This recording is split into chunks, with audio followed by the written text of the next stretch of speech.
while half underwater and covered in spiders. And at this point, it's even a meme to make fun of these crazy cave people. All over TikTok, people are just putting shoes over cracks and being like, oh, look at me on the paper, which is honestly hilarious. But in this video, we're going deep, no pun intended. Today, we are discussing rescue missions, but I'm putting a twist on this video. These rescue missions could either be successful or unsuccessful, and you won't know the outcome until the end of the story. So buckle up and don't get too attached to the characters in these stories. Let's begin. Thunder King. This story gets seriously intense and involves a software engineer who went on a cave expedition with an experienced group and ended up fighting for his life. Brent Colvin is a 39-year-old software engineer from Valley Center, California. And due to the fact that he was an engineer, he was a very meticulous planner, especially when it came to planning unique adventures. And his trip to Thunder Canyon was no different. It's important to note that Brent is not an unexperienced caver and has been caving for years and is considered by many an intermediate to advanced caver. And the group of cavers he was about to embark on this expedition on were even more experienced than him. Thunder Canyon is a legendary cave for a few reasons. For starters, it's extremely elusive and is not marked anywhere, and it's only known within the caving community. And even learning the coordinates or general location of this cave system is more or less of a privilege. That aura for a lot of cavers already is so enticing, but it doesn't end there. The cave itself is dynamic. It's deep, dark, open in some places, wet in some places, tight in some places, and it almost sounds like I'm not describing a cave, but trust me, I am. Personally, it's hard to imagine a cave being enticing. However, if caving is your thing, Thunder Canyon had everything you need. It was rare, and there was also many ways to approach it, as there was multiple entrances and exits that have been mapped out by other cavers. On Sunday, May 3rd, 2010, Brian and 6 other experienced cavers found themselves en route to Thunder Canyon, which included a short drive down an abandoned dirt road, and then from there a 2-mile hike to get close to one of the elusive entrances to Thunder Canyon. After doing some searching, they find one of the entrances at 11 a.m. and the excursion begins. Upon entering this cave, they descend, and shortly after, without a hitch, the entire team clears the first obstacle. However, after this first rappel was a much larger task. It was an 80-foot drop. Now, it's important to note that this isn't just a rappel either. This rappel is a descent into darkness, going through a literal underground waterfall that lands you into an underground puddle of almost freezing cold. But for cavers, this is all part of the thrill. The guide, Luca, is the first to rappel, and shortly after, the other cavers rappel as well, until they are all safely at their first checkpoint. At this point, it was obvious that some of the cavers were already feeling the pressure of what this cave was about to bring, and the guide even gave everybody out, saying it's only going to get worse from here. If you want to get out now.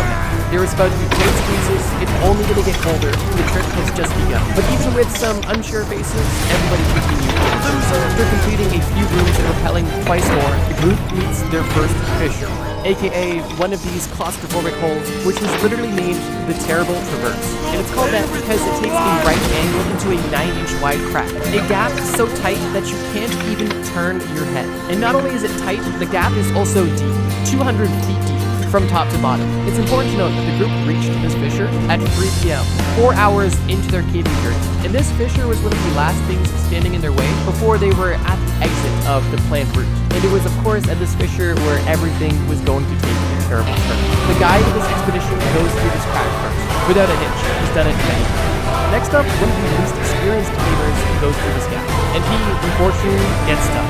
And not only does he get stuck, but he panics. He had never been pinned like this before and was freaking out, and none of the other cavers were going to be able to help him until he calmed down. However, within 5 minutes, the guide was able to calm him down, and within 10 minutes, the guide and the other cavers were able to pull him through and assist him out of the cave.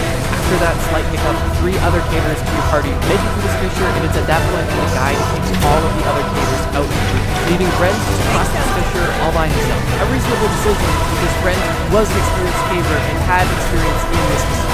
However, Brent hadn't experienced the Terrible Traverse, and this experience would be one that he would never forget. It's important to note that Brent was very nervous about trying this gap, and he didn't even know that the guide had left with the other cavers. So it was simply just Brent and his final buddy behind him in the cave. Regardless, Brent began moving through the Terrible Traverse.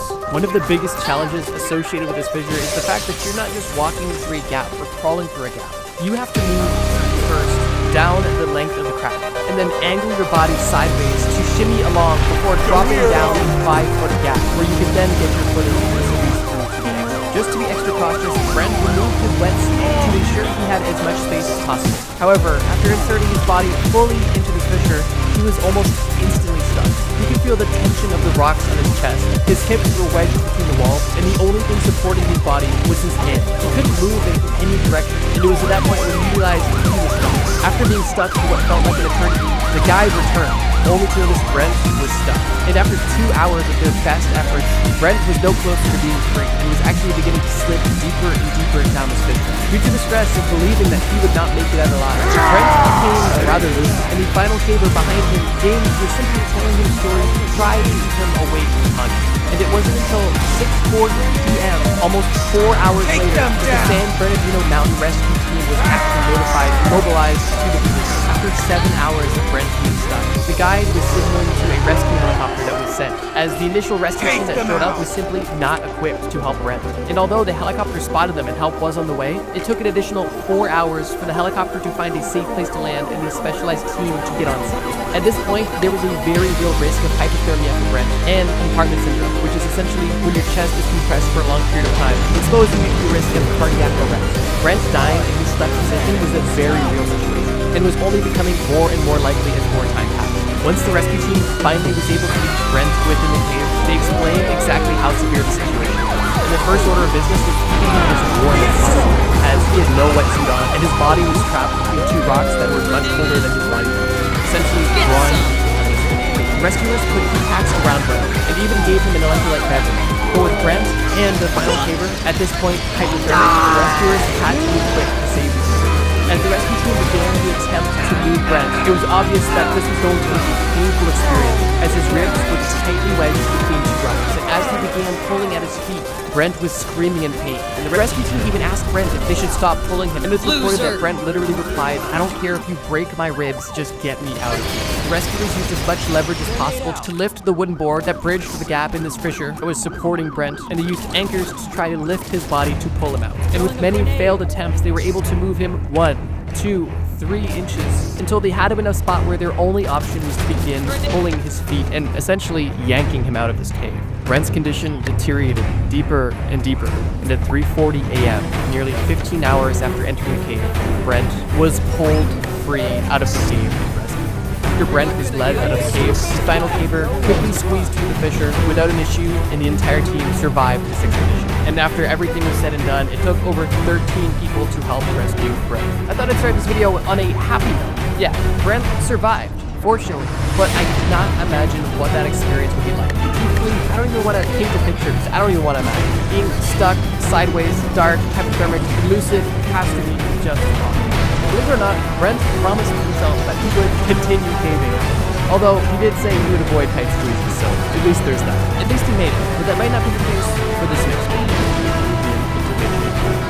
Cecilio Lopez Tercero is a lifelong caver and adventure lover. And whether it be a natural talent or simply because of his lifelong experience and fascination, Cecilio had a very particular skill for navigating caves and squeezing through extremely tight gaps, seemingly within and almost no fear.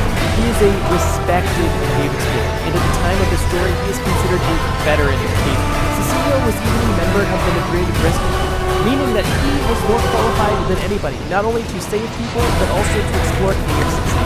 He was one of Spain's most renowned rescuers and cavers. Cecilio is Spanish, but due to his unique skills, he was taken on expeditions around the world to navigate caves and to map out caves that no one else knew. As he began to get going, this guy was a pro. Cecilio had heard of this obscure, rare cave system in the mountains of Peru. He was one of his colleagues, and when he learned that there was a potential for there to be never-before-seen artifacts and treasure, he was instantly on board, and the expedition was set. And Cecilio and 9 of his colleagues began their expedition into the Intimache Cave in the Peruvian Andes. The Intimache Cave was reported to be at least a mile long and at least 1,200 feet. And Cecilio was curious how much deeper and longer it was, and what secrets were hidden down at the bottom of it. Like any professional, Cecilio studied meticulously, learning of all of the risks associated with the cave. With the expedition underway, Cecilio led his group of colleagues into the cave on a multi-day expedition. The first few days went on without any issues. Notes were taken, beautiful sights were seen, and everything was going to plan. But as they got deeper and deeper into the cave, squeezes only got tighter, and the map only got more of them. after multiple days in this cave, the challenging physical aspect was obvious and accounted for, but the mental aspect was starting to take a toll as well, as these people at this point have been in complete darkness for days, only seeing the light of their midnight, indicating that they are hundreds of feet, only broken by the sounds of water. It was until what would have been one of the last days of the expedition that tragedy struck, and it was during a repel portion of the cave. Cecilio was about to descend a modest 15 meters into the next room, known as the 13 Days room. It was at this point, after the anchor was set and he began rappelling, that he heard a crash. His anchor had failed, and Cecilio was in free fall, falling 15 meters onto hard rock. Cecilio somehow avoided all of these razor-sharp rocks covering the floor of his room. However, he lied there motionless in extreme pain and with a suspected broken back. After regaining consciousness, Cecilio came to the harsh reality of the situation. He lied helpless, deep in a cave that was already in an extremely remote, treacherous location, 400 miles away from England. He knew he needed to be rescued, but also knew it was not going. One of Cecilio's colleagues carefully climbed down to where Cecilio was to assess the situation and realized how grim it was. One of the cavers in this party left to get help, and the others stayed with Cecilio to help monitor his health. Fortunately, Cecilio survived a fall that could have easily been fatal for some. However, now he has to survive what would likely be the most grueling days of his life, as after he fell and sustained these injuries, it would take almost a week for rescue personnel to make it to where Cecilio was. Keep in mind, Cecilio was in a deep, remote cave, located on the top of a mountain, where the entrance of the cave was at over 10,000 feet in altitude. When this medical team finally was able to find the location of the cave, hike over 10,000 feet to the cave entrance, and then begin the wild journey to where Cecilio was at the bottom of this extremely advanced cave, they weren't even there to help him escape. They were simply there to provide comfort measures and assess his health. They built a makeshift base camp and began administering morphine to provide comfort to the injured man that the medical team didn't know if they were bringing out dead or alive. Because Cecilio was still alive, removing him was going to be an extremely complicated feat, and we couldn't simply drag him back. And he, unable to feel his legs, was unable to help himself as well. The medical team brought a rigid stretcher that was specifically designed to help carefully drag Cecilio out without jolting or repositioning his body, risking injuring him even worse, with medical measures in place up to other cavers to request specialized help. And initially, the Spanish government was unwilling to send a rescue team, and then they turned to the Peruvian government, both of which were denied to send help to save Cecilio's life. Cecilio's colleagues did the only thing they could do. They reached out to the Madrid Cave Society and also turned to social media, begging for support to help save their dear friends. They did everything they could to pressure the Spanish government into saving one of their most valuable cavers. Now, this is what they did. Once some of Cecilio's friends come back to us hot news, they to help save them themselves. That is real friendship. And by the time these amazing friends were on the scene, there was already a small village at this cave entrance, consisting of medical staff, rescuers, and volunteers. Don't forget, this cave entrance is extremely remote and over 10,000 feet in altitude. It's not an easy place to be. And once again, keep in mind that this cave is extremely advanced, and many of the volunteers and rescue personnel that were dispatched are simply not equipped for this level of cave. And it would be only more of a liability for them to even attempt to save Cecilio. By the time that this rescue mission was fully underway, there was volunteer cave experts from Spain, France, Mexico, Peru, and over 40 Peruvian fighter fighters and military personnel actively involved in the rescue of Cecilio.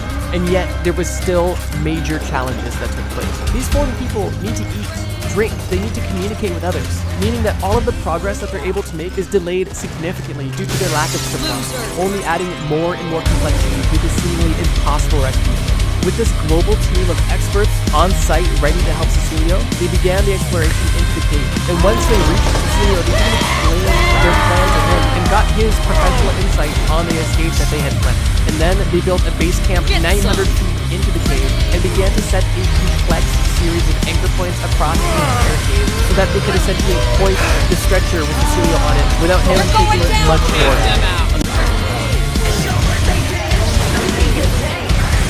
Surrender now! Take them down! Loser! On the 12th day, when they began drawing the stretcher out of the deep cave, things took a Get turn on the for the ground! worse. As on this day, the winds were higher than normal, the weather was unfavorable, and rain was adding an entirely new level of complexity into this rescue mission. Despite the heavy winds, a rescue helicopter was able to take the freshly rescued Cecilio to the nearest hospital where he was treated, and after many months of treatment, he amazingly made a full recovery. The case of Cecilio Lopez is literally insane, and honestly a bit heartwarming to see how passionate people were about saving this man's life, likely because of all of the lives that Cecilio impacted during his time as a rescuer himself. If it wasn't for nearly 50 people from across the globe, not to mention local volunteers and villagers in the area, Cecilio would have never been going to escape and simply would have died. Call it luck or call it karma, Cecilio had something or somebody watching over him. Cecilio is a gangster, and the story is a clear example of how resilient the human body and mind is. But we still have one more. You're going down! Take them down. This rescue mission is by far the most intense we've talked about on this list, and is likely one of the most intense cave rescue missions Get ever some. conducted. As the title suggests, this rescue mission isn't of cavers who went down a deep, crazy, uncharted cave. This rescue mission is rescuing miners working in a gold and copper mine. And unfortunately, what started as a regular day on the job ended up becoming a multi-month global affair. Let me explain. On August 5th, 2010, 33 miners entered San Jose Cave in Chile. But that night, none of these miners reached that cave. The San Jose Cave is over 100 years old and stretches over 10 miles of confusing corridors. Some of these mine shafts go almost a mile deep into the ground. But for these miners, this was a normal day at work. Shortly after 2 a.m., a collapse had happened, leaving these miners. The San Jose mine, which was owned by the San Esteban Mining Company, was known for its notoriously unsafe work conditions, and the company had reportedly even ignored warnings from Chilean safety measures. And unfortunately, today was the day that what the Chilean government had warned about would happen. After hearing a huge rumbling noise and literally feeling the earth shake below them, these miners, unaware that they have just been trapped, decide that they should likely exit the cave to evaluate what just happened. And it's on their way out of the cave that these miners realize that there was a collapse. And not only a small collapse, but a large collapse caused by a 45-story tall piece of diorite rock, blocking the only way in and out of the cave. This piece of diorite was almost 1 million tons and fell directly Just onto lay your the weapons down and Fortunately, walk leaving away. the mine wasn't the only option for these miners, as near the very bottom of the mine was a man-made room known as the refuge.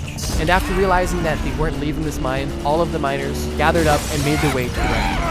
The refuge is exactly how it sounds. It's an emergency shelter area. Fresh air is strategically pumped into this room from the surface. It is also stocked with emergency food and medicine. This room was meant for this exact situation, and in this case, it's going to be the difference between life and death. Because the mine is so massive, men working near the very bottom of the cave still at this point were completely unaware of what happened. And one of the miners had to go down to inform them what had happened to bring them back up to the refuge. These 33 miners weren't all mined, but they were all in different parts of the cave. However, they all survived the collapse, and it didn't take long for them to all be gathered up in the safest place in the cave. Some of the miners remembered that the ventilation system that pumps fresh air into different parts of the cave is, by regulation, supposed to be large enough to carry a person, and also should have a ladder inside for situations like this. Unfortunately, after further inspection, it was discovered that these ladders were never used, and that these air pipes were simply useless for it. And in their opinion, they have no way of contacting the person. And at that point, things get great. During this collapse, there was actually one miner who was in a part of the cave that was above where the collapse was, meaning that he was able to escape, making his way through ash and rubble. He was able to tell the site supervisors exactly what happened and begin what would end up being a multi-month-long rescue. Due to the remote nature of this cave and the lack of any cell service, it took over 5 hours from the collapse happening for any authorities to even be notified of the situation. Unlike the last one, the government was willing to help these people, and they sent a specialized team down the mine shaft to see exactly what was going on. The specialized team decided to take the ventilation shafts down into the mine because they are able to rappel them and do not require a ladder. Although roughly halfway down this ventilation shaft, it is made very obvious that these ventilation shafts were unstable due to the collapse and that they would not be a method. And on their way back up, some rescuers were almost lost to another smaller collapse Surrender now. within one of the ventilation. And those on the surface still don't even know if the people